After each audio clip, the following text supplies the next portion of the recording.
Hello there, geeks and gamers. I'm Marc the Cyborg, and today I'd like to talk to you about a game I've been playing which if you missed out on, you should absolutely play. So without further ado...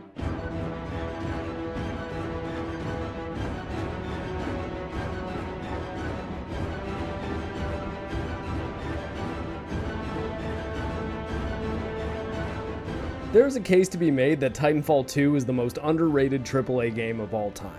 EA originally released the game in 2016 and was nice enough to sandwich it between their own Battlefield 1 and Activision's Call of Duty Infinite Warfare. Titanfall did not have the brand power of Battlefield or Call of Duty, so the game underperformed, but you'd be hard-pressed to find a person who's played all three and does not think Titanfall 2 is the strongest title.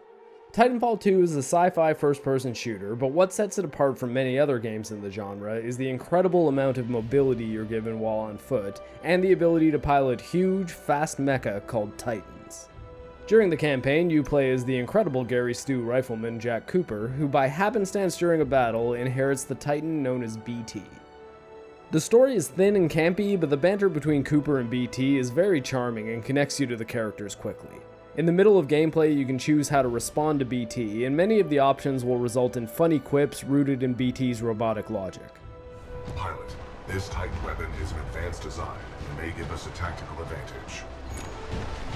I think somebody's in love. A human's concept of love requires admiration, attraction, devotion, and respect. Conclusion: I am 50% in love. BT is essentially Optimus Prime from Transformers. He's not really a hard character to like. Jack Cooper is sort of a blank slate, but Marc Mercer's voice acting is really solid, and he sells the camaraderie between Cooper and BT very well. Sadly, the other characters are at most archetypal sketches. Care to have a real fight? Let's see what you got up close and personal. Oder willst du weglaufen, ihr kleiner Junge? Sie at the party, Richter! The vast majority of the dialogue and story is delivered via radio communication.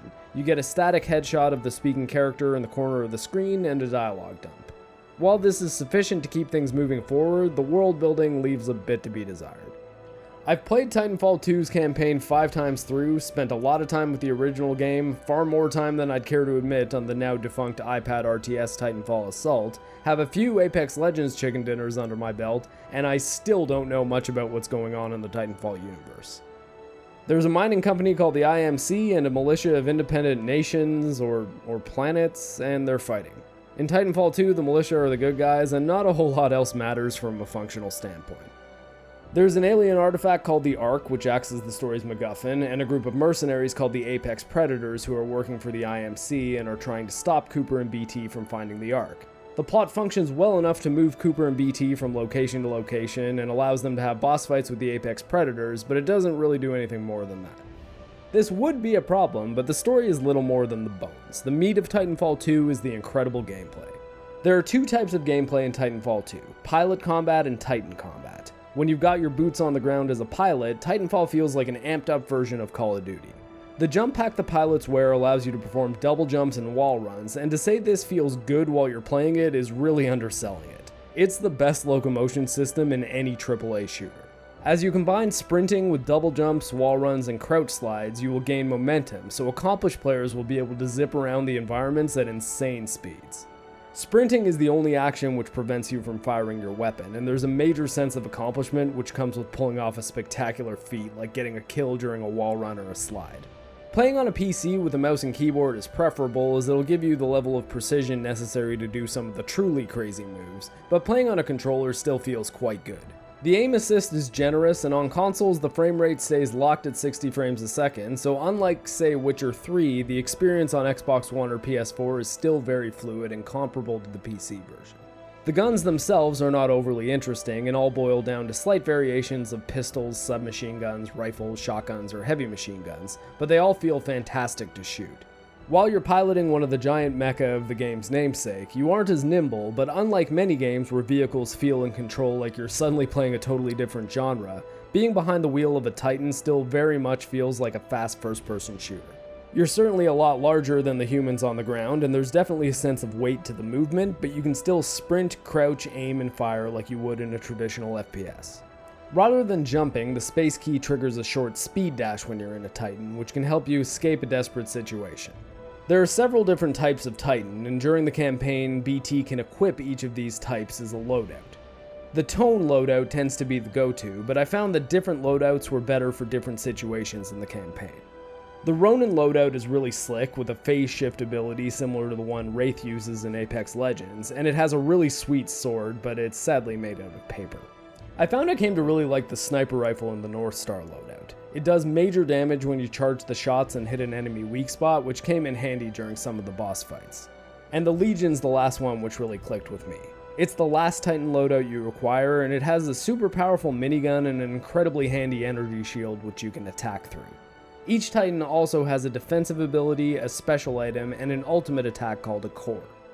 The cores are specific to each Titan loadout and range from a massive volley of missiles to an extremely powerful laser beam. At the end of the day, every Titan loadout is viable, and the one you use, whether in campaign or in multiplayer, is completely up to you. You just need to play around with them and find the one which suits your playstyle. A few of the campaign levels give you a unique special item, and a couple of these are absolutely mind-blowing. The first of the mind-blowing items is the Time Gauntlet, which you receive during the mission Effect and Cause. It can be argued that the biggest flaw in Titanfall 2's campaign is that Effect and Cause happens too early on, and that the Time Gauntlet disappears too quickly. The Time Gauntlet allows you to instantaneously flick back and forth between the past and the present. This mechanic is bloody incredible. Cooper uses the Time Gauntlet to navigate a laboratory, and the level design on display here is something to behold. Certain pathways will be destroyed or on fire in the present, forcing you to flick to the past in order to traverse the area when it was intact. Other areas are locked or sealed in the past, forcing you to snap to the present and stroll through a broken wall. When you throw Titanfall 2's incredible traversal into the mix, you then get jumping puzzles which involve you phasing between different timelines on the fly, all while running and double jumping around objects which are blinking in and out of existence at your command. And as awesome as that sounds, you really need to play it in order to understand how incredible it feels. The Time Gauntlet also allows for some magnificent combat encounters. In the past, the complex you're raiding is full of soldiers, and in the present, it's overrun by vicious, tiger-like animals. When fighting one group or another, you can blink to the other timeline, during which you'll see a faint, glowing ghost which represents an enemy you were just fighting. You can then run to a more advantageous position and blink back, effectively teleporting you around the battlefield. That sounds simple, but the result is that you feel like Nightcrawler must have felt in the opening of X2. When you get good at using the mechanic, you feel absolutely untouchable, even when fighting two groups of enemies in two different time frames at the same time. I'd go as far as to say this game is worth purchasing, even if your only intention is to play Effect and Cause. There is an honest case for it being the single best first-person shooter mission of all time. The second mind-blowing item is certainly less creative and mostly serves as a wink to players of the original, multiplayer-only Titanfall game, as well as an incredible power fantasy moment. That item is the auto pistol. A story event happens in the final mission in which you're given this weapon and tasked with escaping a facility overrun with IMC troops. The auto pistol, shockingly enough, auto-targets multiple enemies and allows you to send perfect headshots in quick succession directly to each one.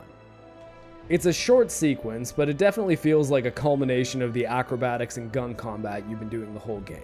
You're not invincible during the sequence, but the weapon is so unbelievably overpowered that you may as well be. At the end of the day, the stellar traversal and shooting as Cooper, along with the weighty, powerful feeling of piloting BT, the creative, mission-specific mechanics like the Time Gauntlet, and the writing's focus on the relationship of the heroic duo, more than make up for the thin, generic story. The individual moments of the campaign are so much fun that you're rarely, if ever, thinking about the fact that it's a MacGuffin hunt about a Gary Stu protagonist who effectively becomes a superhero through happenstance for no reason, in which the only other memorable characters are some archetypal villain stereotypes and a paragon of virtue who is also a monotone robot. Considering Respawn was a studio founded by key members of Infinity Ward, fresh off the industry-shaking success of Call of Duty Modern Warfare 1 and 2, it should be no surprise that the multiplayer in this game is intense and satisfying. The action multiplayer is quite similar to what's found in the campaign, with the ability to call your Titan being tied to a meter which fills faster as you perform better. You're also given an additional ability called a boost, which can take the form of enhanced weapon damage, walking proximity mines, or the debatably unfair turrets.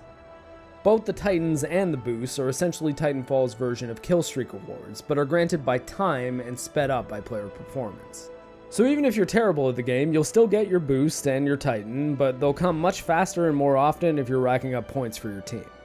The game mode which I play almost exclusively is Attrition, which is essentially team deathmatch. The twist is that there are also AI mobs to kill, which present little to no challenge but can help you earn some points. This mode is so much fun that I can't speak on any of the other modes with authority because every time I booted up the multiplayer mode, I just wanted to play Attrition. What can I say, I'm a cyborg of simple taste. The progression system in the multiplayer mode is also very cool. It's based on merits, which you earn via completing matches, winning matches, performing well, or completing challenges. These merits are essentially big blocks of XP, which are far easier to count and track than the experience systems used in most shooters. You don't have to guess how long it'll be before your next level up. It will clearly say 7 merits until your next level on the after action screen. Weapons and unlocks can be earned organically through levels or bought early with in-game currency. There are cosmetic microtransactions as well, but they don't appear to be in any way related to gameplay, just things like Titan or weapon skins. If there is any major downside to Titanfall 2's multiplayer, it's that it's a victim of any aging multiplayer suite of a cult hit. The player base is small and the people who are there are sweaty. If you're a newbie or even someone like me who played a lot at launch but hasn't been practicing consistently for the last 4 years, prepare to be getting rocked when you begin. The good news is the mechanics are so solid and the game is so much fun that it doesn't take long before you get good enough to at least have a decent time. Just don't expect to be topping the leaderboards. Titanfall veterans like Yaoi Fangirl are leasing those positions with an option to buy. Yaoi is a blend of emotion and beauty, involving two people whose love is looked down upon. The art tries to show that all love is magical, like in Lisa Akimoto's piece, Tweak and Craig, Forbidden Love. What?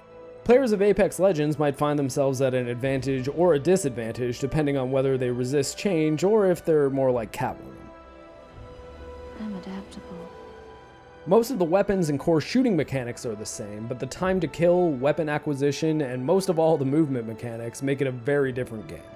The Apex characters are much more agile when it comes to wall climbing and crouch sliding, but the double jumping and wall running basically make the Titan pilots ninja in comparison. I honestly think the coolest thing in the world they could do for an Apex event would be to allow solos to queue up against trios, with the solo players being able to move like a Titanfall pilot. 3 guns on the ground will probably still be able to beat 1 gun jumping around in the air, but think of the potential for streamers to show off absolutely insane wins. You can have that one for free, Respawn. I don't need any credit, just make it happen. Also make Titanfall 3, because Titanfall 2 was a game of unbridled awesomeness.